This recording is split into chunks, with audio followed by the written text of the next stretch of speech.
ស្លាមកជួយឆ្ងាញ់មកឆ្ងាញ់ជាតិចង់ដឹងមកអត់ស្ដាយរបៀបមិនតាស់ទៅមើលបងប្អូនដំបងទៅហាសាច់គោជាតិដុំទូចចាក់ខ្លាញ់ចូលបងទៅមកឈ្ងុយចាក់គ្រឿងចូលគល់សពដាក់ស្ករខ្នោតនិងប្រហុកគល់សពតើមកដាក់ទឹកត្រីម្សៅស៊ុបតើមកដាក់អំបិលប៊ីចេងដាក់សាច់ចូលគល់សពនិងរសសាច់ដឹកទុក15នាទីដំប៉ាតំចូលតើមកថែមទឹកបន្តិច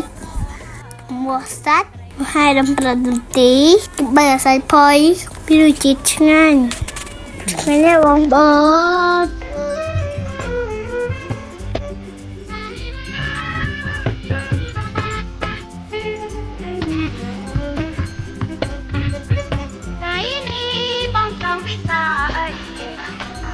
ត្រីថាចៃត្រី